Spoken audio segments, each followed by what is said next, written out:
What would you do if you uncovered hidden racism in your own business? Jonathan Hayes, the CEO of a high-end retail chain, thought his stores were built on fairness until whispers of discrimination against black customers forced him to dig deeper.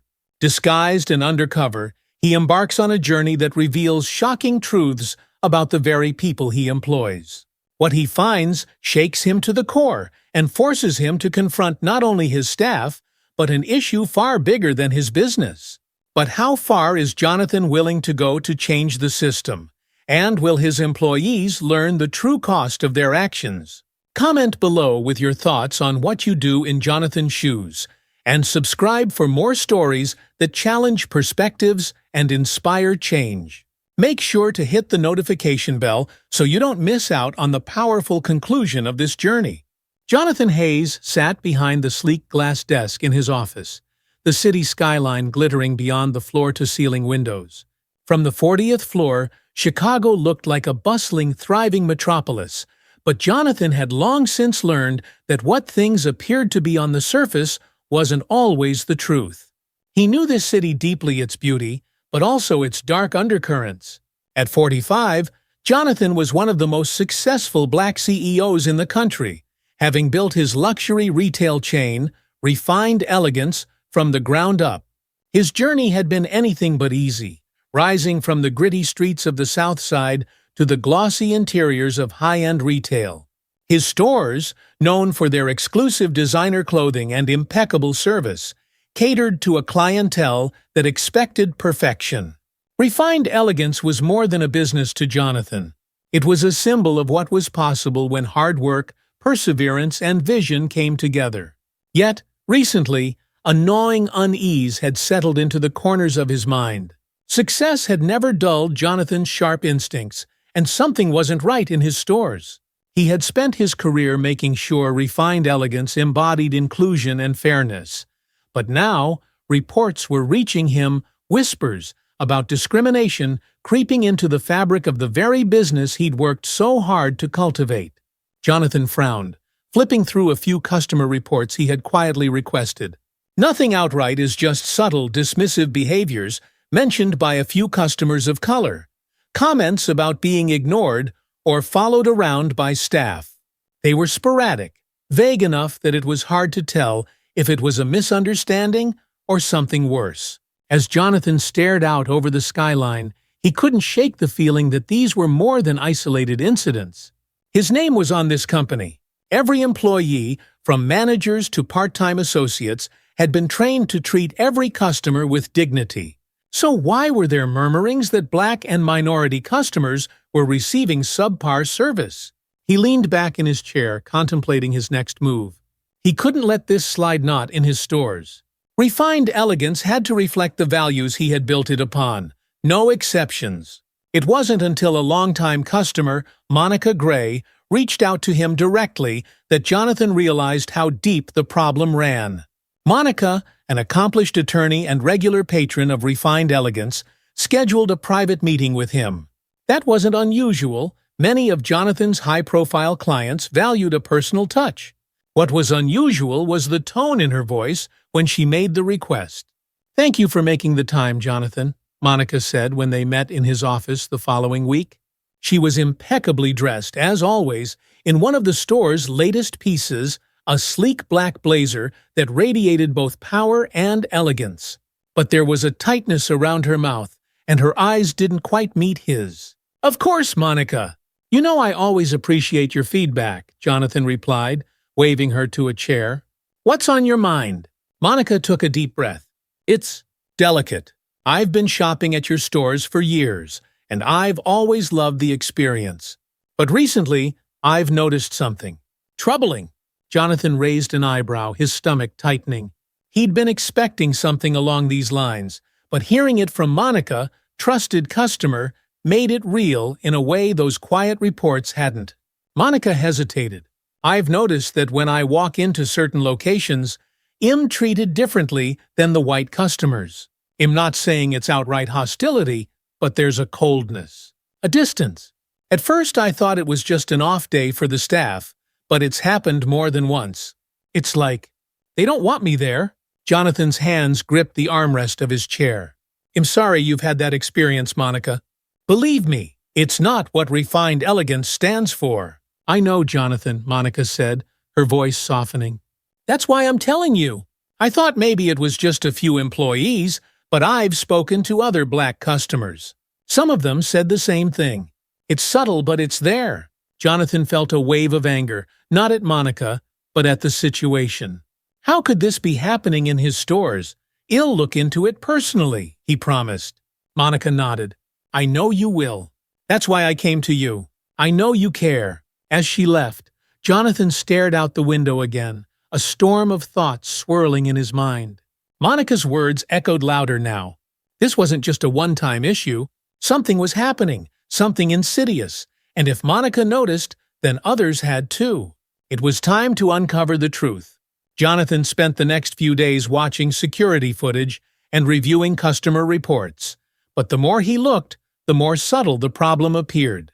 The cold glances, the dismissive tones, it was there, but not enough to stand out to the untrained eye. But Jonathan saw it. He knew what it looked like. He had lived it. Sitting at his desk late one evening, his decision crystallized. If he wanted to know the full extent of this problem, he couldn't just look from the outside. He had to be part of it, feel it for himself. He couldn't walk into his stores as Jonathan Hayes, the CEO. His presence would command respect. His employees would snap to attention the moment he stepped inside. No, he needed to see how they treated customers when they thought no one important was watching. He picked up the phone and called Lila Morgan, a renowned makeup artist who had worked with him on high-profile events before. Lila, I need a transformation, he said, his tone serious. I need to look like someone completely different. The next day, Lila met him at a private suite in one of the city's boutique hotels. She had worked miracles with makeup before, but this task was more extreme than usual. Jonathan explained what he needed, and Lila set to work. For hours, she transformed him. Darker, rougher skin, subtle wrinkles around his eyes, a few scars. His polished appearance was replaced with one of a man who had lived a harder life. His signature, well-groomed hair was hidden beneath a graying wig. His usual designer suit was swapped for worn jeans and a faded jacket. By the time Lila was done, Jonathan hardly recognized himself. Wow, he said, turning to the mirror. The man who stared back looked nothing like the powerful CEO of refined elegance. This man looked like someone who might struggle to get attention in a high-end store. Some people might overlook it. Jonathan thanked Lila and left the hotel, heading to his first stop-on of his flagship stores. His heart pounded as he walked toward the entrance. It was strange, feeling nervous in a place he owned. But this was necessary. He needed to see the truth. Jonathan stepped into the flagship store on Michigan Avenue, the familiar scent of luxury leather and fine fabrics filling the air. But this time, he wasn't greeted with the usual smiles and nods. The employees didn't recognize him. They didn't see the successful CEO who had built this empire. They saw a stranger. At first, things seemed normal enough. He browsed the racks, picking up a suit jacket here, a silk tie there. He waited, expecting someone to approach and offer assistance. But minutes passed, and the employees seemed more interested in the other customers, white customers. Jonathan walked closer to the sales counter, where Ryan Matthews, a young man in his 20s, stood chatting with a colleague. Jonathan hesitated before asking, "Excuse me, do you have this jacket in another size?" Ryan barely glanced at him. His eyes scanned Jonathan's worn clothes and unimpressive demeanor. I don't think we carry your size in that jacket," Ryan replied, his voice flat. "Maybe try the sales section in the back." Jonathan blinked, momentarily stunned. He hadn't asked for the sales section. He had asked for a size. But he began, only to be interrupted by Ryan's disinterested tone. "Yeah, it's pretty expensive. Maybe something else would be more affordable." The words hung in the air, dripping with assumption. Jonathan felt a hot rush of anger, but forced himself to remain calm. He wasn't here to lose his temper. He was here to see the truth. Moving through the store, Jonathan encountered the same treatment from other employees: cold glances, barely disguised annoyance, and a palpable lack of respect. Each interaction was a reminder of something he had hoped didn't exist in his business. When he finally approached the cashier, a young woman named Amanda Carson barely made eye contact. She took his money with a quick, uncomfortable glance, handling the cash as if it might taint her. The difference in treatment compared to how he knew they would handle his usual clientele was glaring. Jonathan left the store, the weight of what he had experienced settling heavily on his shoulders. This wasn't just one employee. It was systemic. It was everywhere. He walked through the bustling city streets, his mind racing. He had seen enough. The question now was, would he fix this? Jonathan sat in his home office that night, staring blankly at the reports in front of him. The experience had been far worse than he anticipated.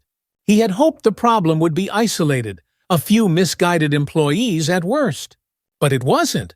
The racism was pervasive, embedded deep within the culture of his stores. This was personal. He had built refined elegance to reflect values of inclusion, integrity, and respect. But what he'd witnessed was the antithesis of everything he stood for. His fingers drummed rhythmically against the polished wood of his desk, frustration brewing inside him. He wanted to storm into the flagship store the next morning, fire the employees on the spot, and make an example out of them. But he knew that wouldn't fix the deeper issue. If it was happening in one store, it was likely happening in others. As the hours passed, Jonathan's anger morphed into a deep sadness. He thought about all the black customers who had experienced what he had just gone through, those who hadn't known that their treatment was wrong or who had simply accepted it because they'd faced it so many times before. It was one thing to hear stories about racism, it was another to live it firsthand. This was just about his company anymore. It was about doing what was right. Over the next few days, Jonathan visited several more of his stores across the city, each time donning a new disguise crafted by Lila. His experiences varied slightly from store to store, but the underlying problem remained the same. The staff members greeted white customers with smiles, offering their assistance within moments. But when Jonathan walked in as a black man, there was hesitation, coldness, and subtle but undeniable discrimination. At the Gold Coast location, the staff was more subtle, but the effect was the same. The manager, Megan Davis, was polite on the surface but distant. She answered Jonathan's questions about a leather jacket with perfunctory responses, offering little effort to actually help him. It was clear she had already decided he wasn't worth her time. Megan's dismissiveness stung. She didn't overtly say he couldn't afford the jacket, but her body language and rushed tone made it clear that she didn't think he belonged there. As Jonathan left the store, he overheard her talking to a colleague, Tyler, who laughed and said, "Did you see his jacket? What was he even doing in here?" The offhand comment cut deep, a stark reminder of the casual racism that many people of color faced every day. Jonathan clenched his fists as he walked out, the pain slowly giving way to anger. He had experienced this racism throughout his life, but now it was infecting the very business he had built. Something had to be done, and it had to be done immediately. The breaking point came a week later when Jonathan visited a smaller store in the northern suburbs. He had heard complaints about this particular location from several black customers and decided to see for himself what was going on. As he walked through the front doors, Jonathan noticed a black couple in their 60s browsing the luxury handbags. They were well-dressed and soft-spoken, but their presence seemed to agitate Carter Hensley, the senior salesperson on duty. Carter hovered near the couple, pretending to rearrange items on the shelves, but clearly watching their every move. His eyes followed them with suspicion, and when they moved to another section of the store, he subtly gestured to another employee to keep an eye on them. Jonathan's blood boiled. The couple hadn't done anything suspicious, hadn't even spoken to Carter, yet he was treating them as if they were potential criminals. This was exactly what Jonathan had feared. His employees were profiling customers based on the color of their skin. When the couple asked for help with a handbag, Carter barely concealed his annoyance, responding with clipped, disinterested answers. Jonathan could see discomfort on their faces as they quickly put the bag down and left the store. Jonathan left too, furious. This was the final straw. It was no longer about observation, it was time for action. The next morning, Jonathan returned to the Michigan Avenue flagship store in his usual sharp suit and polished shoes. His calm exterior masked the storm brewing inside him. He walked through the doors, and as expected, the employees immediately snapped to attention. Ryan, who had been so dismissive just days before, greeted him with a wide smile and a "Good morning, Mr. Hayes."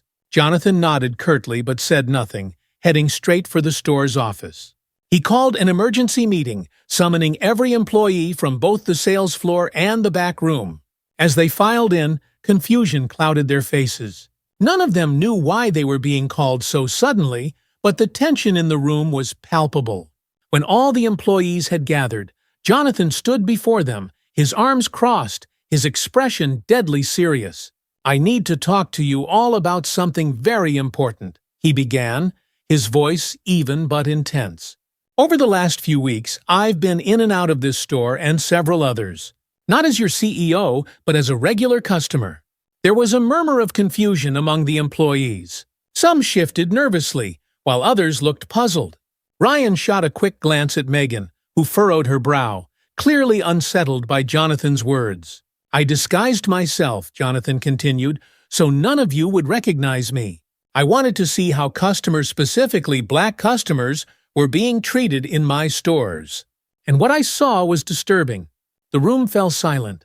Jonathan's eyes scanned the faces before him, seeing a mix of discomfort, guilt, and fear. Carter swallowed hard, while Amanda, the cashier from his first visit, bit her lip, her face growing pale. Jonathan began detailing his experiences, describing the dismissive tones, the cold glances, the racial profiling. He didn't call out names yet, but the guilty parties knew who they were. "The way you treated me and the way you treated other customers of color was unacceptable. I've worked hard to build this business, and I refuse to let it become a place where people feel unwelcome because of their race." He let his words sink in, watching as the employees shifted uncomfortably in their seats. Some stared at the floor, unable to meet his gaze. "I'm not just disappointed," Jonathan said, his voice lowering but gaining intensity.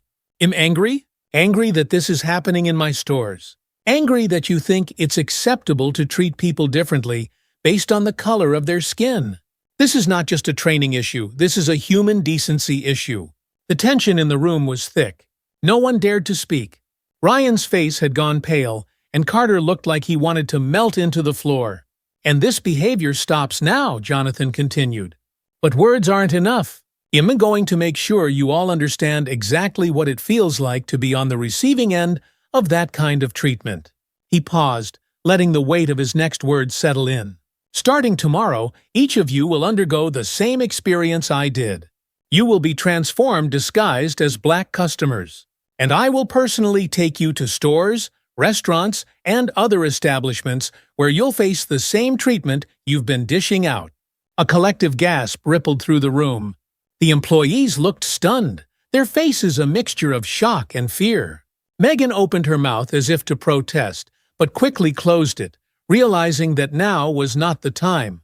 "This isn't up for debate," Jonathan said firmly. "You're going to learn what it feels like. And when you come back, we're going to talk about how to fix this, not just in this store, but in every Refined Elegance location." The employees exchanged nervous glances, but no one spoke. The reality of what was about to happen had clearly begun to sink in. Jonathan dismissed them with a final sharp look. "We start tomorrow." The next morning, the employees gathered in the back room, filled with nervous energy. Each one was taken, one by one, into a private room where Lila and her team of makeup artists waited. Just as she had done with Jonathan, Lila transformed each employee into someone they wouldn't recognize in the mirror. Ryan was the first to be taken. His usually clean-cut appearance was replaced with a more rugged look. His skin was darkened, his hair hidden under a wig, and his designer clothes were swapped for more modest, worn attire. When Ryan looked in the mirror, his face went pale under the makeup. He barely recognized himself. Amanda and Carter were next, each receiving their own transformations. Amanda's heart raced as she saw her reflection, her features now resembling a black woman in her 30s. Carter, who had been so arrogant before, looked like a shadow of his former self as he stared at his unfamiliar face in the mirror. Jonathan stood nearby, watching silently as each transformation took place. He knew this was necessary. They needed to feel the sting of discrimination if they were ever going to understand the pain they had caused. Once the transformations were complete, Jonathan led the employees out into the city. They visited various stores, cafes, and restaurants, just as Jonathan had done in his initial investigation. The roles had reversed, and now the employees were the ones facing subtle and sometimes not so subtle racism. Ryan, who had once dismissed Jonathan with cold indifference, was ignored in an electronics store despite asking for help. Amanda, who had handled Jonathan's money with disdain, was given a similar cold reception at a high-end restaurant where the hostess barely acknowledged her existence. And Carter, the man who had followed the elderly black couple, was now following himself in a convenience store. By the end of the day, the employees were emotionally shattered. The casual discrimination they had once perpetuated now weighed on them like a heavy burden. They had felt the pain of being dismissed, ignored, and judged for something they had no control over: the color of their skin. The following morning, Jonathan gathered his employees in the store's meeting room. The atmosphere was thick with tension. The transformations they had undergone the previous day were still fresh in their minds, and the experiences they had lived through weighed heavily on them. They had all felt the sting of racial prejudice firsthand, and for the first time, they understood what so many of their customers had gone through. Jonathan stood at the front of the room, arms crossed, silently observing the faces of his employees. They looked tired, defeated even, but he knew this was part of the process. Understanding racism on a personal level was uncomfortable. It broke people down, but it also had the power to change them, if they were willing to learn. "I hope yesterday opened your eyes," Jonathan began, his voice steady but firm. "Now you know how it feels. What you experienced is what many people of color face every day, whether they're shopping, eating out, or just walking down the street." The room remained silent. The employees looked down at their hands, some too ashamed to meet Jonathan's gaze. Ryan, once so confident, now appeared humbled, the weight of his actions sinking in. Amanda wiped away a stray tear, still processing the emotional toll the experience had taken on her. Jonathan let the silence hang for a moment before continuing. "It's not enough to just say you're sorry. We have to change. All of us. This is not just about fixing the culture in this store. It's about changing the way we think, the way we act, the way we treat people who look different from us." He looked around the room, meeting each employee's gaze one by one. But change doesn't happen overnight. It takes work, real work. And I'm not just talking about a few workshops or seminars. I'm talking about changing how we operate from the ground up. The employees nodded, understanding the gravity of what Jonathan was asking of them. They had seen the problem, lived it for a day, and now they knew the solution wasn't a simple one. As the meeting continued, Jonathan opened the floor for his employees to share their thoughts. The room was quiet at first. Everyone was too uncomfortable to speak. But finally, Ryan broke the silence. "I didn't realize," Ryan said, his voice low and shaky. I thought I was just doing my job. I didn't see it before, but now I get it. Yesterday, no one wanted to help me. People looked at me like I didn't belong. It hurt." Jonathan nodded. "That's exactly what people of color experience every day, Ryan. And it shouldn't take being in their shoes to understand that." Ryan looked down at his hands, clearly ashamed. Amanda spoke next, her voice trembling with emotion. "I was ignored in that restaurant," she said softly. "The waitress acted like I didn't exist. She didn't even look me in the eye. I've never felt so invisible." Amanda wiped away another tear, her shoulders slumping. Jonathan could see remorse in her eyes, the realization that she had been part of the problem all along. Derek, who had been one of the more resistant employees at the start, finally spoke up, his voice barely audible. "I followed that couple around the store, just because they were black. And yesterday, I was followed too. It felt like I was a criminal, and I hadn't done anything wrong." The room grew quiet again as the weight of Derek's words settled over them all. Jonathan could see that the message had sunk in. His employees had seen the ugly truth of their behavior, and now they were beginning to understand the pain they had caused. "We're going to make this right," Jonathan said firmly. "But it's going to take effort. Real change starts with each of you. And it starts today." Jonathan knew that change required more than just a few days of introspection. It required an overhaul of how his business operated. Over the next few weeks, he introduced a comprehensive training program for all employees, not just at the flagship store, but throughout the entire chain. The program focused on empathy, inclusion, and the importance of treating every customer with dignity and respect, regardless of their background. Refined Elegance had always prided itself on its luxury service, but Jonathan's vision now extended beyond mere customer service. It was about creating an environment where every person, no matter their race or socioeconomic status, felt welcome. The employees participated in workshops, role-playing exercises, and honest discussions about their own biases. Jonathan brought in diversity consultants and anti-racism educators to facilitate these sessions. The process wasn't easy. For many of the staff, it was uncomfortable to confront their own prejudices, but it was necessary. One particularly difficult session involved a guest speaker, a Black woman named Rachel Daniels, who shared her personal experiences with racial discrimination in retail. Her story was raw and emotional, describing how she had been treated as if she were invisible in high-end stores, how employees often assumed she couldn't afford the items she was browsing. "I've walked into stores like this one," Rachel said, her voice shaking slightly as she recounted her story. "I've had people look right past me, or worse, follow me around as if I was about to steal something. I'm just trying to shop, but because of my skin color, I'm treated like a criminal."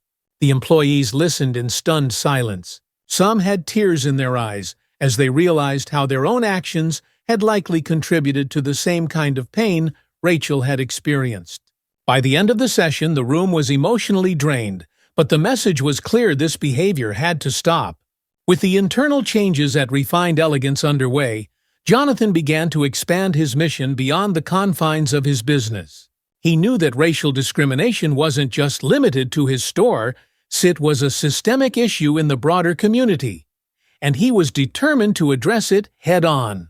Jonathan started by reaching out to local community leaders, activists, and business owners.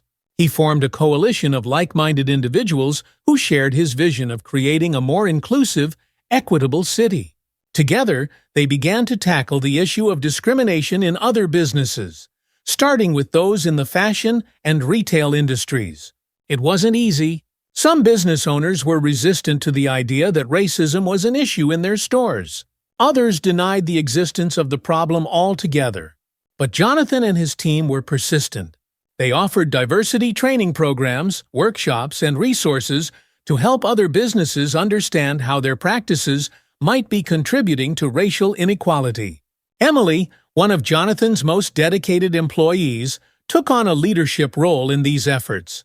She had been one of the first employees to embrace the changes at Refined Elegance, and now she was passionate about spreading the message to other businesses. "Change starts with us," Emily said during one of the community meetings.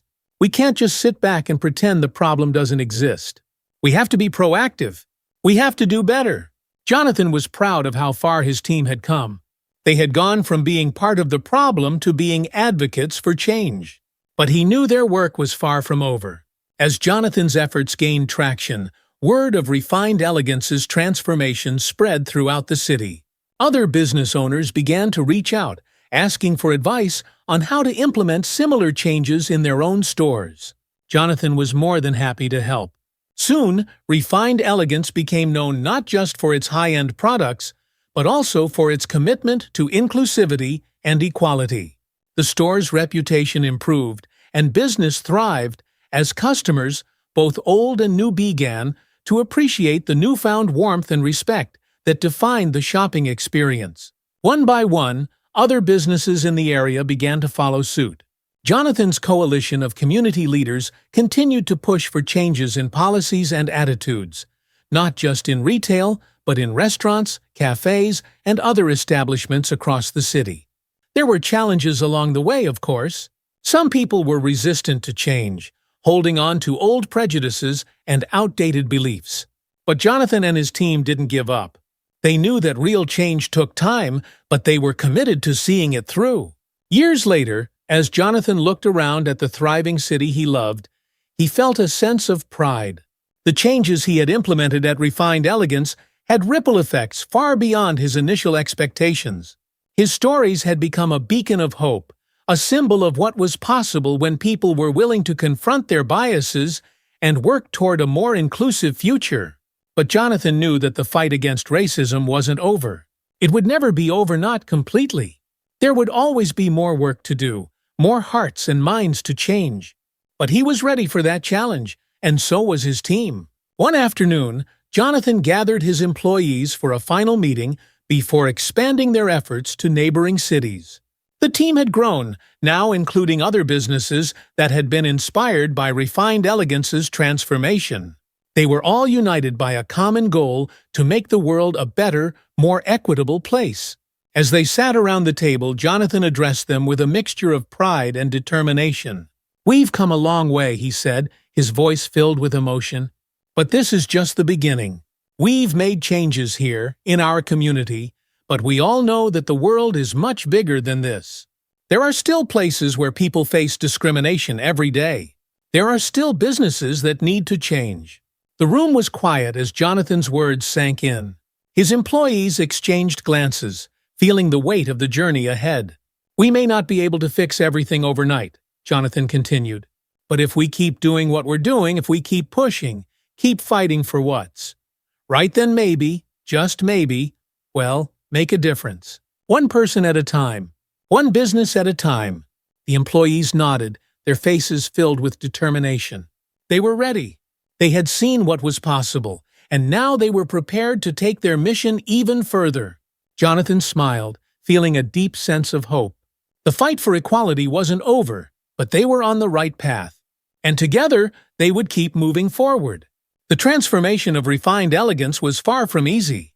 But as the weeks turned into months, Jonathan noticed a profound shift in the attitudes of his employees. Their training sessions had gone beyond surface-level understanding, and now included meaningful discussions on how to foster an inclusive and welcoming environment for everyone. The changes were immediate and noticeable. Staff members were now encouraged to think critically about how their actions, even the smallest gestures, could impact a customer's experience. They learned to actively listen, to approach every individual with respect and empathy. The days of passive indifference were over. Jonathan took a more hands-on role in shaping the new company culture. He regularly visited stores, not just as a CEO but as a mentor, leading by example. He spoke to employees one-on-one, listening to their concerns, offering guidance, and reinforcing the values that he believed should be at the core of Refined Elegance. The change was a collective effort, and he wanted to make sure everyone felt empowered to be part of it. A few weeks into the new training program, Jonathan held a company-wide meeting to reflect on their progress. He stood in front of the large conference room, facing hundreds of employees, and began to speak.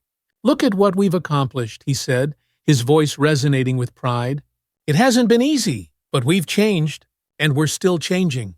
Every day, we're learning how to be better, not just as employees, but as people." The crowd listened intently.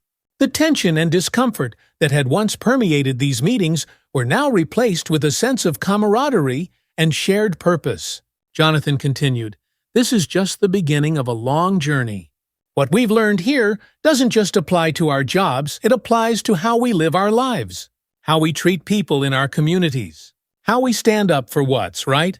After the meeting, employees lingered in the hallways, exchanging stories about how their interactions with customers had improved.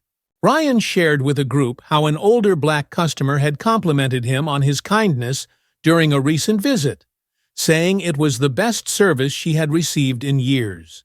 "It felt different," Ryan admitted, his voice filled with quiet pride. "I didn't just treat her like a customer. I treated her like a person, and I think she could tell." As the culture shift took hold within Refined Elegance, Jonathan realized that the fight against discrimination couldn't end at the doors of his stores. He had always believed that business could be a force for good, and now he saw the opportunity to make that belief a reality on a much larger scale.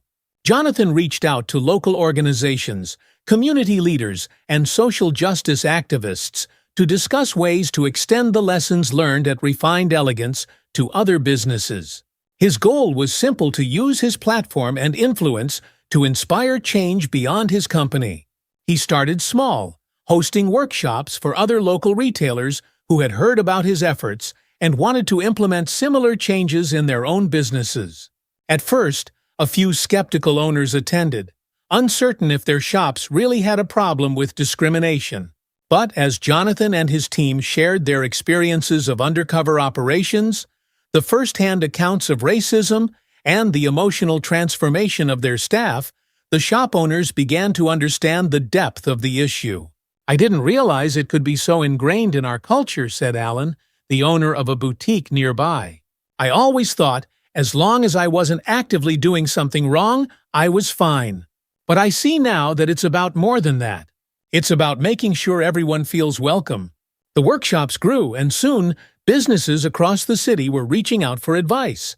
Jonathan's team worked tirelessly, developing customized training programs and diversity workshops for companies ranging from small mom-and-pop shops to larger retail chains. They even began partnering with local government officials to discuss broader policy changes that could help address systemic discrimination in the business world. But even as the movement gained momentum, Jonathan knew they had only scratched the surface. Racism was a deeply rooted issue, one that couldn't be eradicated overnight.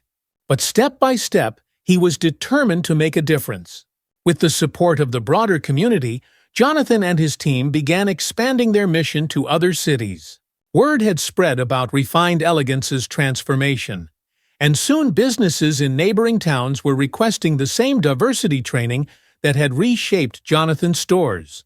Jonathan traveled frequently, speaking at conferences and business forums, sharing the story of how he had gone undercover in his own stores to uncover the truth.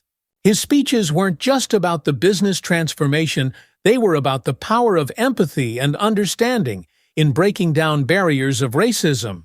At a major retail conference in New York, Jonathan stood in front of an audience of executives, managers, and business owners from across the country. He spoke candidly about his experiences, describing in detail the emotional toll of witnessing discrimination firsthand and the impact it had on his employees once they too experienced it. "There's a saying," Jonathan told the audience, "that we can't change what we don't see." And for a long time, many of us were blind to what was happening right in front of us. But once you see it, once you experience it, you can't go back. You have to change. After his speech, several attendees approached him, inspired by his story. One woman, the manager of a luxury hotel chain, told Jonathan that she planned to implement a similar undercover operation to see how her staff treated minority guests. "Your story really opened my eyes," she said. "I thought my hotel was above all that, but now I'm not so sure. I need to know." Jonathan smiled. This was exactly the kind of ripple effect he had hoped for when he began his mission. The more people who understood the realities of discrimination, the more likely they were to make meaningful changes in their own businesses and communities.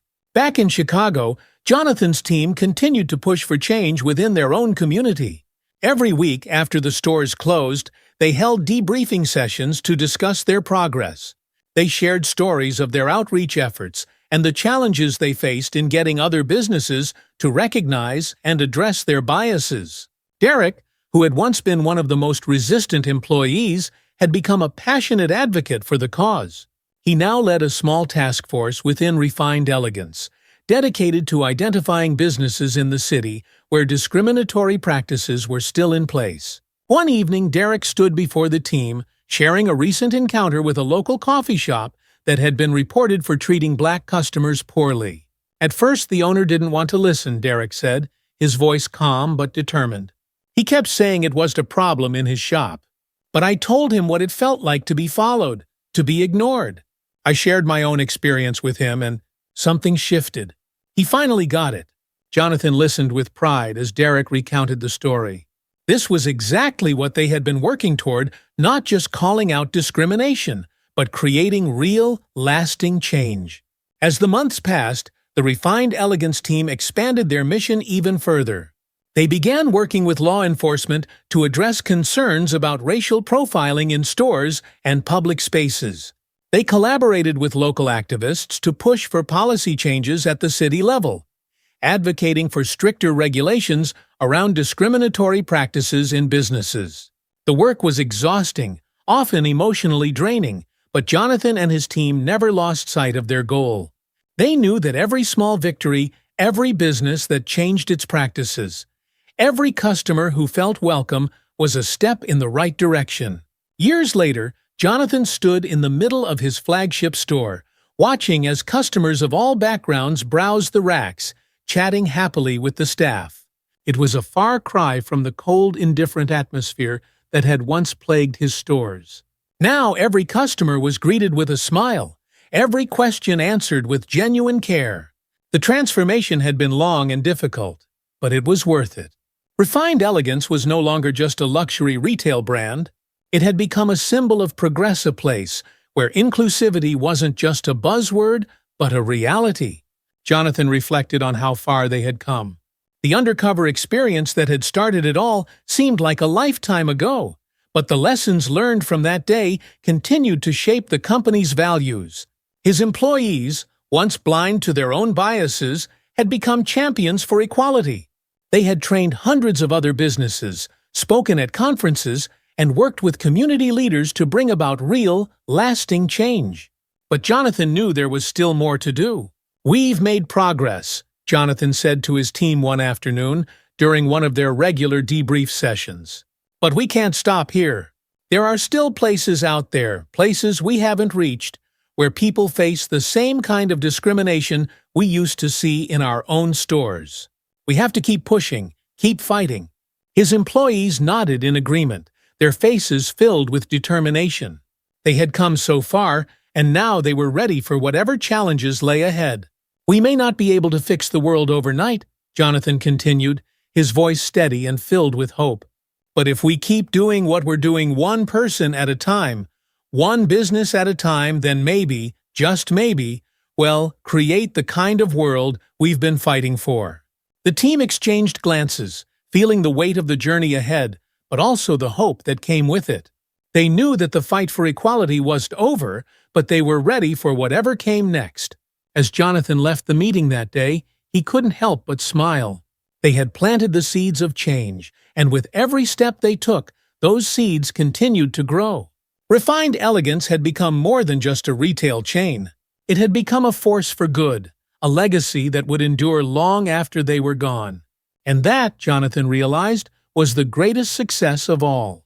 As the years passed, Refined Elegance and its commitment to equality became more than just a story told within the walls of Jonathan Hayes' retail empire. What had started as an undercover mission to address racism in his own stores had grown into a citywide movement, and then a national one. Jonathan's vision had sparked something much larger, a ripple effect that began to reach places he never thought possible. The local media took notice first. Articles were written about how Refined Elegance had not only addressed discrimination, but had also become a model for how businesses could tackle racial bias and improve their customer service culture. Jonathan was invited to speak at several high-profile business summits and diversity forums where he shared his journey of transformation.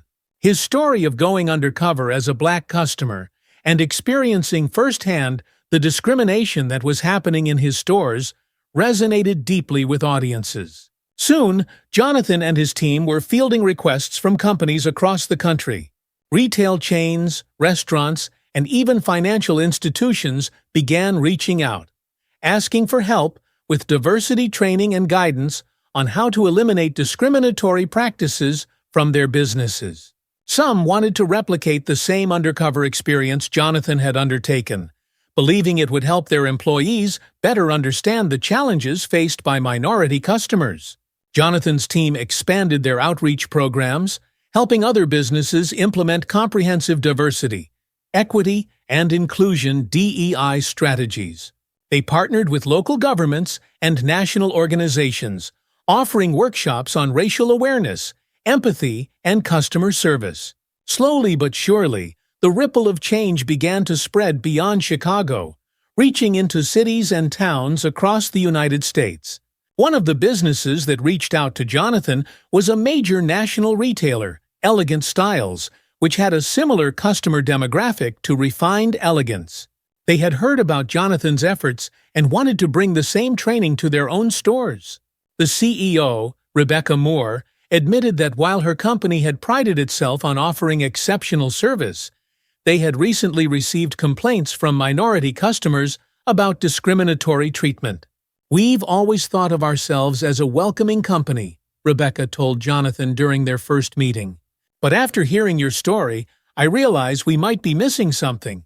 I want my employees to truly understand what it feels like to be on the receiving end of this kind of behavior." Jonathan agreed to help.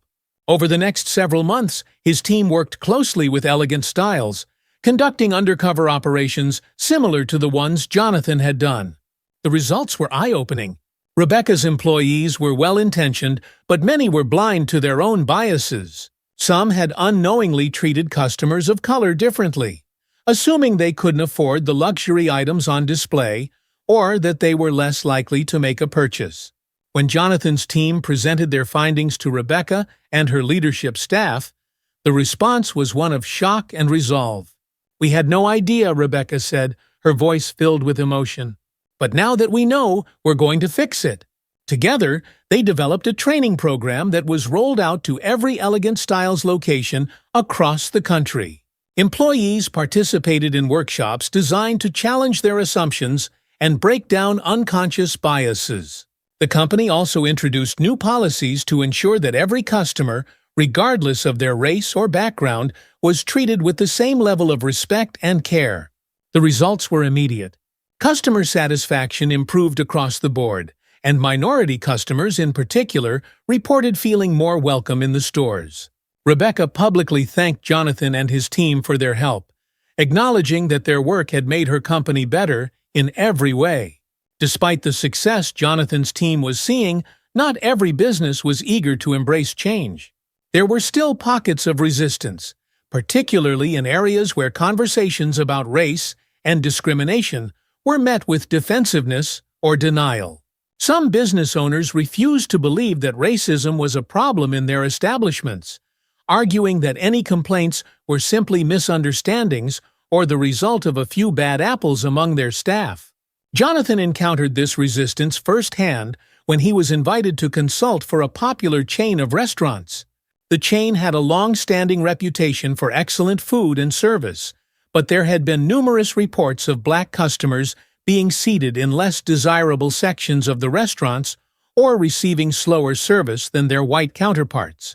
When Jonathan met with the owner, Tom Harrison, he immediately sensed a wall of skepticism. Tom was a self-made man, much like Jonathan, and he took great pride in his business. But unlike Jonathan, Tom wasn't convinced that the problem was as widespread as the reports suggested. "I appreciate what you're trying to do," Tom said during their initial meeting, "but I just don't see how this is happening in my restaurants. We treat everyone the same here." Jonathan remained calm, knowing that this kind of denial was common. "I understand where you're coming from, Tom, but the truth is, most discrimination isn't intentional. It's subtle, and it's often based on unconscious biases that we don't even realize we have. That's why we do these undercover operations, to reveal the things we can't see." Tom hesitated, clearly uncomfortable. "I just don't think it's that bad," he said, crossing his arms. Jonathan smiled, remembering how he had once thought the same thing about his own stores. "That's what I used to think too," he said, "until I saw it for myself." After some back and forth, Tom reluctantly agreed to let Jonathan's team conduct their undercover operation in a few of his restaurants. The results were undeniable. In several locations, black customers were indeed being treated differently, seated in less desirable areas, ignored by waitstaff, or given less attention than white diners. When Jonathan presented the findings to Tom, the owner's face turned pale. "I had no idea," Tom admitted quietly. I thought we were better than this." Jonathan nodded. "Most people do, until they take a closer look." To his credit, Tom didn't shy away from the truth. He immediately committed to making changes, starting with mandatory diversity training for all of his employees. He also introduced new policies to ensure that seating and service were based solely on fairness, with no room for bias. Over time, the chain's reputation improved, and Tom publicly acknowledged the positive impact Jonathan's work had on his business. As Jonathan and his team continued to expand their work, they also began focusing on education. They realized that to create lasting change, they needed to reach the next generation of leaders. Jonathan started partnering with universities and business schools, offering seminars and guest lectures on the importance of diversity and inclusion in the workplace. At one such seminar, Jonathan spoke to a group of young business students at Northwestern University. He shared his story, how he had gone undercover in his own stores and discovered the racial biases that had been hidden in plain sight. He explained how the experience had transformed his business and made him a better leader. The students listened in rapt attention. Many of them had grown up in diverse communities, but even they were surprised by the depth of the issues Jonathan described. After his talk, several students approached him with questions, eager to learn more about how they could make a difference in their future careers. One student, Alyssa Martinez, was particularly moved. "I want to start my own business one day," she told Jonathan, "and I want to make sure it's a place where everyone feels welcome. How do I make sure I don't miss the things you missed at first?" Jonathan smiled, appreciating the honesty in her question. "It starts with awareness," he said. "You have to be willing to ask the hard questions, to look for the problems even when they're not obvious. And you have to create a culture where everyone on your team feels responsible for doing the same." Alyssa nodded, her eyes shining with determination. "You'll do that," she said. "Thank you." Moments like this reminded Jonathan of why he had started this journey in the first place. It wasn't just about changing one company, or even one city. It was about planting the seeds of change that would grow for generations to come.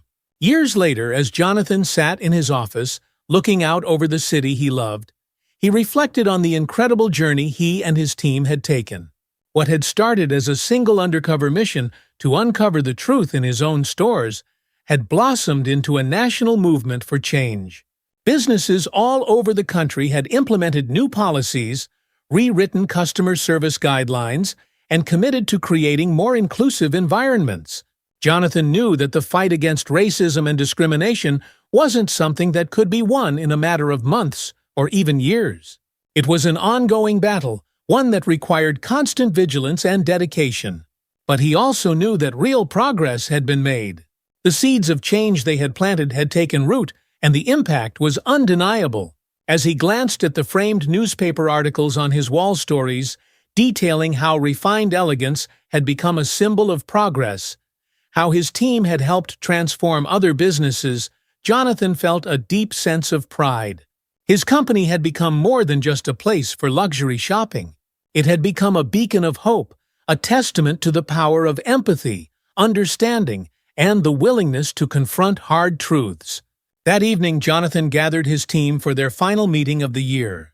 The room was filled with familiar faces, employees who had been with him since the beginning of this journey, as well as new advocates who had joined along the way. There was a sense of accomplishment in the air, but also a recognition that the work was far from finished. "We've done a lot of good," Jonathan said, his voice filled with emotion. "But we can't stop now. There are still businesses out there that need our help, still communities where people are being treated unfairly. We have to keep going." The team nodded in agreement, their faces filled with determination. They had come so far, but they knew the journey wasn't over.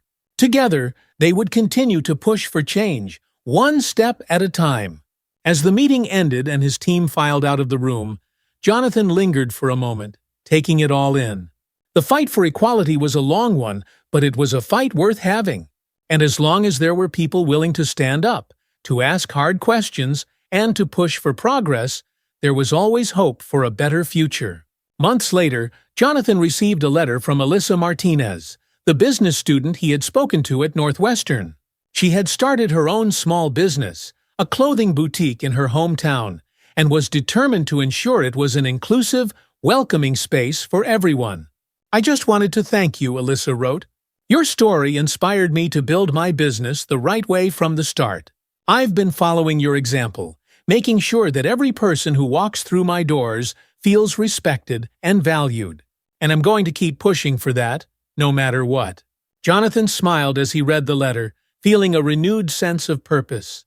The ripple effect was real, and it was growing stronger with each new advocate for change. He knew that there would always be challenges ahead. But for now, he was content knowing that the seeds of hope, empathy, and equality had taken root, and that they would continue to grow for generations to come. If you enjoy this story of transformation, empathy, and the fight for equality, make sure to subscribe to our channel. We bring you more stories just like this, stories that inspire, challenge, and push for positive change in the world. Don't forget to like, share, and hit the notification bell so you never miss a new video. Together we can make a difference, one story at a time. It was about standing up for the right to be ourselves. Our hair, our culture, our identity, these are not things that can be erased or changed to fit someone else's standards. And I want every student out there to know that they have the right to take up space, to be proud of who they are, and to fight back when they're told they don't belong. The crowd erupted into applause, and Nia felt a surge of pride. She had found her voice, and now she was using it to speak not just for herself, but for everyone who had ever been silenced. Later that evening, after the media frenzy had died and the celebrations had ended, Nia found herself sitting on her bedroom floor, staring at her reflection in the mirror. Her braids, still intact, framed her face, a reminder of everything she had fought for. She thought back to the day of her suspension, to the fear and humiliation she had felt as Principal Grayson had told her that her hair was unprofessional. Back then, she had felt powerless, unsure of how to respond, unsure of how to stand up for herself. But now, looking at her reflection, Nia saw something different. She saw strength. She saw resilience. She saw a girl who had fought back and won, not just for herself, but for every student who had ever been made to feel like they didn't belong. Her phone buzzed with a text from Sophia. "Sophia, you were amazing today. So proud of you." Nia smiled, her heart full as she typed out a response. "Nia couldn't have done it without you." Sophia replied almost immediately. "Sophia, you did it.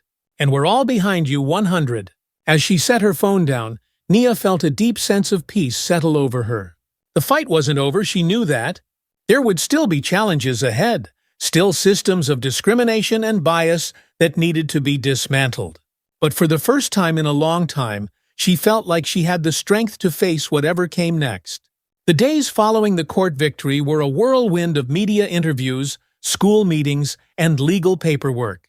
Riverbrook High's administration was forced to confront the systemic issues that had led to Nia's suspension, and the changes to the dress code were swift and decisive. No longer would students be penalized for wearing their natural hair, and sensitivity training for teachers and staff began immediately. Principal Grayson, however, was placed on administrative leave, pending further investigation into his history of discriminatory practices. The news was met with mixed reactions from the school community. Some felt it was a necessary step toward accountability, while others argued that he had only been following the rules. But for Nia, it was a sign that progress was being made, even if it was perfect. One afternoon, as Nia sat in the school library catching up on homework, a familiar voice interrupted her thoughts. "Hey!" Nia looked up to see Jasmine standing in front of her, a shy smile on her face. "I just wanted to say thank you," Jasmine said, her voice quiet but sincere, "for standing up, for speaking out. You made it easier for the rest of us." Nia's heart swelled with warmth. "You don't have to thank me. We're all in this together." Jasmine nodded, her smile widened. "Yeah, but you were brave. And now we don't have to be afraid anymore." As Jasmine walked away, Nia felt a deep sense of pride. She had sparked something, a movement, a change that would continue long after she graduated. And that, more than anything, was what made everything worth it. In the months that followed, Nia's life slowly returned to some semblance of normalcy, though the impact of the case continued to ripple through the community. School districts across the state began reviewing their dress codes, and more students were coming forward with their own stories of discrimination, emboldened by Nia's victory. Nia found herself invited to speak at youth conferences, school board meetings, and even rallies focused on racial justice and equality. She had become a symbol of resistance and empowerment, and while it was overwhelming at times, it also filled her with purpose. One evening, after returning from a speaking event, Nia sat with her parents in the living room, reflecting on how much had changed.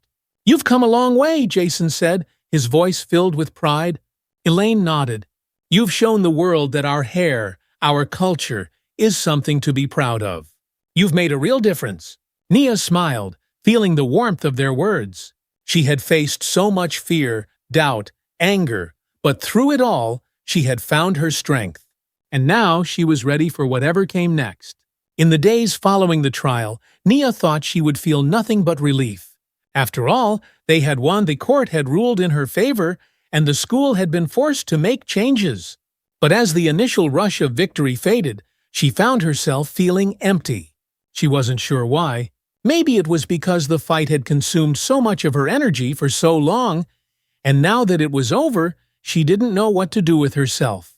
Or maybe it was because, despite everything, some parts of her life still felt unresolved. The court ruling had been a massive win for the community, and the changes at Riverbrook High were already taking effect. But Nia couldn't help but feel like the battle wasn't truly over. Principal Grayson was still on administrative leave, not fired. And some students continued to treat her differently. Not everyone saw her as a hero. For some, she was just the girl who had caused a lot of drama. That feeling of being in the spotlight, scrutinized, hadn't disappeared. In fact, in some ways, it felt even more intense now that the lawsuit had become national news. One afternoon, about a week after the trial, Nia sat alone in the school library. The place was quiet, almost eerily so, with only a few students scattered throughout the large room. She had her textbooks in front of her, but her mind kept wandering, distracted by the weight of everything that had happened. Sophia entered the library, spotted Nia, and made her way over. "Hey, how are you holding up?" she asked, sliding into the seat next to her. Nia shrugged, not sure how to put her feelings into words. "I'm fine, I guess. I should feel great, right? But I don't know. Something feels off." Sophia raised an eyebrow. "Off how? I thought winning would feel different. I mean, don't get me wrong, I'm glad we won.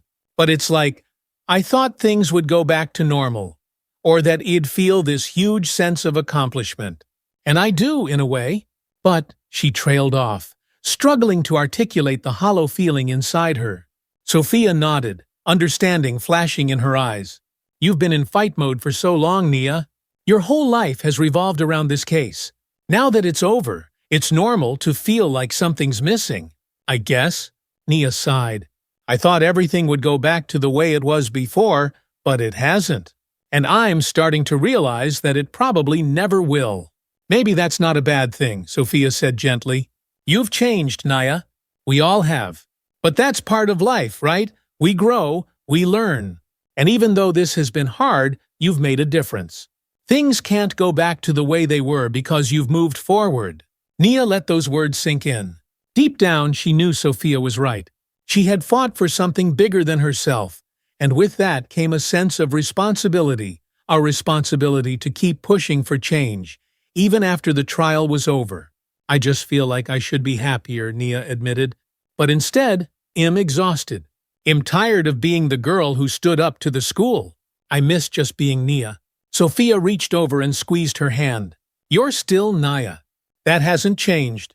And you don't have to carry this alone anymore. You've done your part, and it's okay to take a step back and take care of yourself." Nia nodded, feeling a small sense of relief at hearing those words. Maybe that's what she needed to let herself rest, to give herself permission to just be, without the weight of the world on her shoulders. Later that evening, as Nia sat at the dinner table with her parents, she decided to talk to them about how she was feeling. She expected them to be disappointed that she wasn't riding the high of their victory, but instead, they listened with understanding. "I get it," Jason said after she had finished explaining. "It's hard to go from being in the middle of a fight to suddenly not having that fight anymore. But it doesn't mean you've lost your purpose. You just need to give yourself time to adjust. Elaine nodded. Your father's right. You've been so strong for so long, and now it's okay to let yourself feel whatever you're feeling. There's no right way to handle this. Nia smiled weakly. I just don't want to let anyone down. Elaine leaned forward, her eyes soft. You could never let us down, Nia, and you've done more than enough. You don't have to carry the weight of the world on your own. That night, as Nia lay in bed, her parents' words echoed in her mind. She had spent so much time being strong, being the fighter, that she had forgotten it was okay to lean on others when she needed to. The next day, Nia decided to take a break from everything. No interviews, no meetings, just a day for herself. She and Sophia spent the afternoon at the mall, shopping, eating junk food, and talking about things that had nothing to do with trial or school. For the first time in what felt like forever, Nia allowed herself to relax. As they sat on the food court sipping on milkshakes, Nia felt a sense of normalcy creeping back in. Maybe things wouldn't go back to the way they were before, but that didn't mean she couldn't find a new normal. You know what I realized, Sophia said suddenly, breaking the comfortable silence between them. What's that? Nia asked, raising an eyebrow. You're still the same person you were before all of this, Sophia said, her voice thoughtful. But you're stronger now. You stood up for yourself, and yeah, it was hard. But you did it, and that's something no one can ever take away from you. Nia smiled, her heart swelling with gratitude. Thanks, Soph. I really needed to hear that. Anytime, Sophia replied with a grin. Now, let's go find you some new clothes to celebrate your victory. You deserve it. In the weeks that followed, Nia gradually adjusted to life after the trial. There were still moments of exhaustion, moments when she felt overwhelmed by the attention her case had garnered. But with the support of her family and friends, she learned how to set boundaries, how to take time for herself when she needed it. Riverbrook High, too, was beginning to change. The new dress code policies were implemented, and the administration began rolling out sensitivity training for staff. It wasn't a perfect solution. Nia knew that deep-seated biases wouldn't disappear overnight, but it was a start. And that was something to be proud of. Principal Grayson remained on administrative leave, his future at the school uncertain. Nia didn't think about him much anymore. She had made peace with the fact that not everyone would be held accountable in the way she wanted. But she had done what she could, and that was enough. One afternoon, as Nia was walking through the school hallways, she noticed a small group of students gathered by the lockers. Among them was Tasha, a freshman with a head full of thick, beautiful curls. Tasha had been one of the students who had reached out to Nia during the trial, thanking her for standing up against the school's discriminatory practices. Nia smiled as she passed by the group, catching a snippet of their conversation. Your hair looks amazing today, one of Tasha's friends said, admiring her curls. Tasha beamed. Thanks. I'm just glad I don't have to worry about getting in trouble for it anymore. Hearing that made Nia's heart swell with pride. This was what she had fought for, not just for herself, but for students like Tasha, who could now walk through the hallways without fear of being punished for expressing their identity. Nia continued down the hallway, feeling a sense of contentment settle over her. The fight had been hard, and there were still days when she struggled with everything she had gone through. But in moments like this, she knew it had all been worth it. She had made a difference, and that was something she would carry with her for the rest of her life. The weeks following Nia's emotional low slowly turned into months, and life at Riverbrook High started to stabilize. But as Nia walked through the halls, she still felt the echoes of the trial's impact reverberating around her. While the school's policies had changed, there was still an underlying tension, a sense that not everyone had fully accepted the new norms. There were whispers of discontent, particularly among certain teachers and students who thought the lawsuit had gone too far. Nia tried not to dwell on those whispers, but it was hard. Even though she had won the case, the emotional toll hadn't fully lifted. Some days were good, she felt empowered, proud of the change she had helped spark. But other days, the weight of it all still lingered. It wasn't easy to walk into a room and know people were still talking about her, wondering whether she had done the right thing. Then came the news that Principal Grayson was returning to Riverbrook. The announcement was made quietly, slipped into a routine school-wide email one morning. Grayson would be returning to his post the following week after completing a re-education and sensitivity training program mandated by the school board. When Nia read the email, her heart sank. She had hoped, perhaps unrealistically, that Grayson wouldn't come back, that the school would finally be free of the person who had treated her and so many other students unfairly. But now he is coming back. And with him, Nia feared, so would the feeling of being under constant scrutiny. Nia spent the next few days in a fog of anxiety. The idea of seeing Principal Grayson again filled her with dread. She had won the case, yes, but the thought of being in the same space as the man who had humiliated her and tried to strip away her identity made her stomach turn. Sophia noticed her friend's unease as they sat together in the cafeteria one afternoon. "You've been really quiet lately." "What's going on?" she asked, concern flickering in her eyes. Nia sighed, pushing her food around on her plate. "Principal Grayson is coming back next week." Sophia's face hardened. "Seriously? After everything he did?" "Yeah. I guess the school board thinks sensitivity training is enough to make him a new person." Nia's voice was bitter, a sharp contrast to the optimism she had tried to hold on to in the months following the trial. Sophia reached across the table, placing a hand on Nia's arm. "Hey, you're stronger than he is. Don't let him get to you.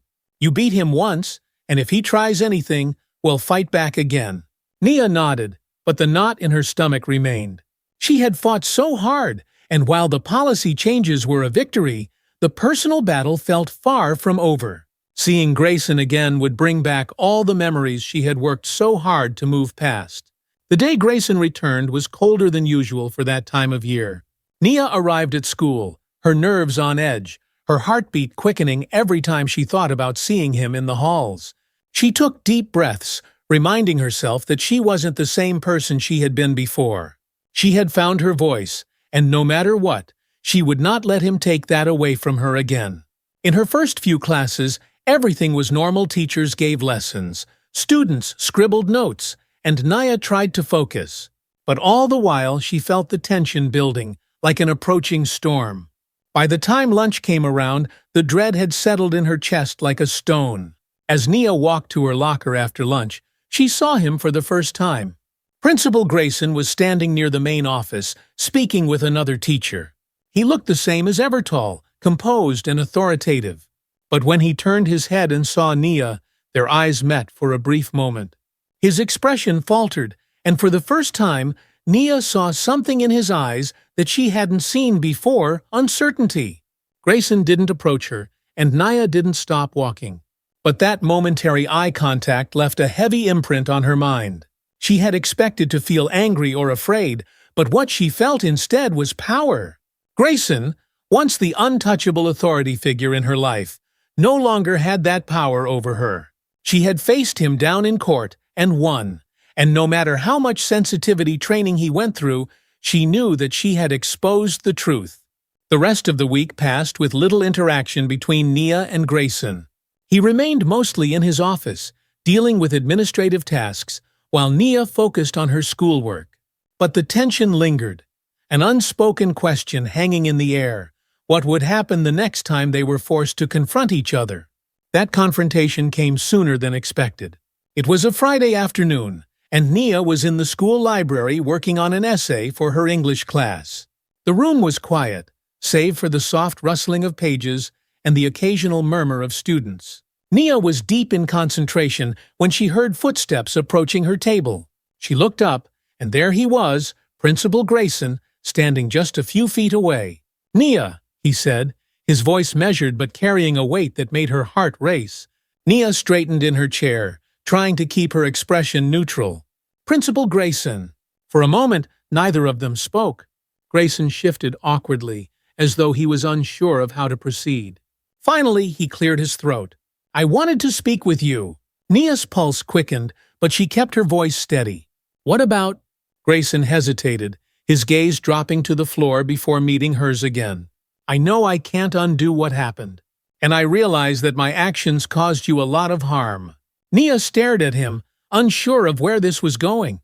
She had never expected Grayson to apologize, not after the way he had handled everything during the trial, not after how he had tried to defend his actions at every turn. "I went through the training they made me do," Grayson continued, his voice quieter now. "And I've been thinking a lot about what I did. I didn't see it at the time, but I was wrong. I made assumptions about you and other students because of your hair, your appearance, and that was unfair." Nia's heart pounded in her chest, her mind racing to process his words. She had prepared herself for a battle, for the possibility that Grayson might return to his old ways. But she hadn't prepared for this, for an apology, however awkward or incomplete it might be. Grayson shifted again, looking uncomfortable. "I don't expect you to forgive me. I just wanted you to know that I realize now how much harm I caused. And am sorry."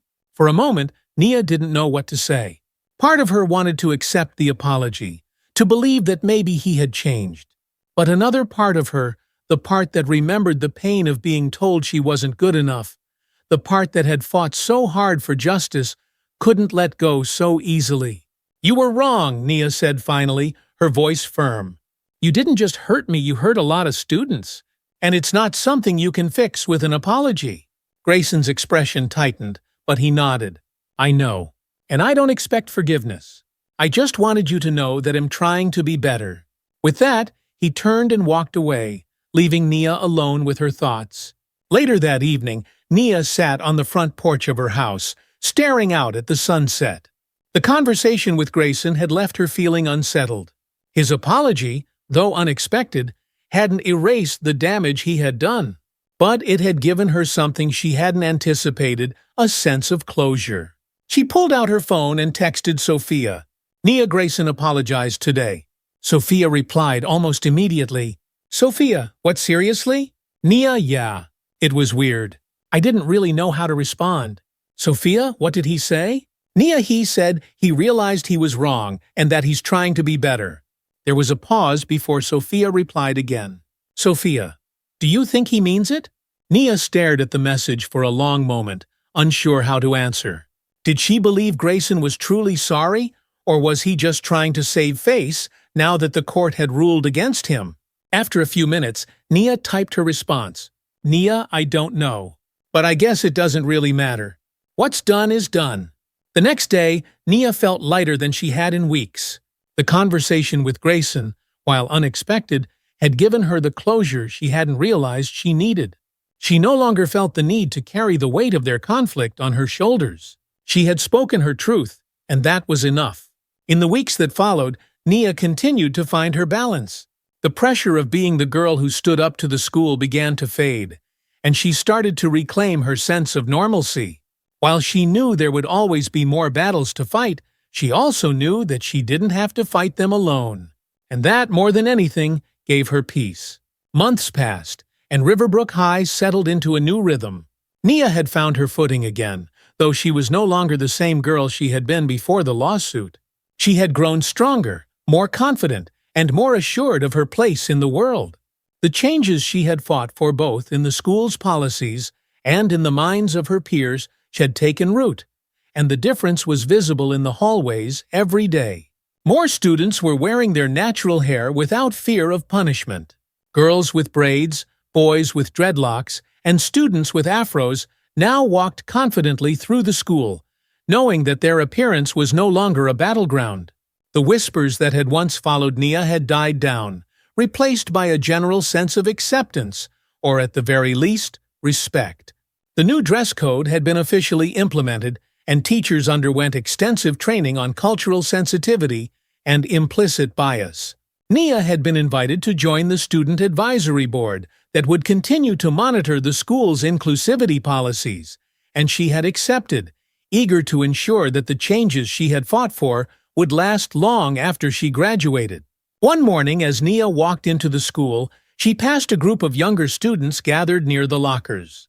Among them was Tasha, the freshman she had seen before. Tasha's hair was styled in beautiful free-flowing curls, and she was laughing with her friends, her confidence shining through. As Nia walked by, Tasha caught her eye and smiled. "Hey, Nia," she called out, waving. Nia smiled back. "Hey, Tasha." Your hair looks amazing. Tasha grinned, running a hand through her curls. Thanks. I figured, why not wear it how I want? After all, you made it so we can. Nia's heart swelled with pride. This was why she had fought so hard, not just for herself, but for the students like Tasha, who deserved to walk through these halls without being judged for their appearance. Knowing that she had made a lasting impact on their lives was more rewarding than any court victory. Keep rocking it, Nia said with a wink before continuing down the hall. In the months since Principal Grayson's return, he had kept a low profile. There had been no further incidents, no confrontations.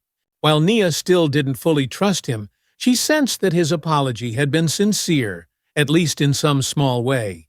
He had learned, and while that didn't erase the harm he had caused, it was a step in the right direction. One afternoon, Nia received a request to meet with Ms. Jenkins, the newly appointed equity coordinator at Riverbrook. Ms. Jenkins had been hired as part of the school's effort to ensure that all students felt safe and supported, and she had taken a particular interest in Nia's case. When Nia arrived at Ms. Jenkins' office, she was greeted with a warm smile. Nia, thank you for coming. Please have a seat. Nia sat down, curious about the meeting. I wanted to talk to you about something exciting, Ms. Jenkins said, leaning forward. As you know, the changes you helped bring about have already made a huge difference at Riverbrook. But we want to go further. We're thinking about creating a studental diversity council, and we'd like you to be one of the founding members. Nia blinked in surprise. A diversity council? Ms. Jenkins nodded. Yes.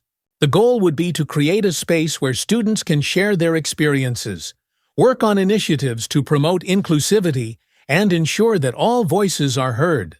We believe that having student leadership is key to making lasting change, and we think you'd be the perfect fit to help lead the way.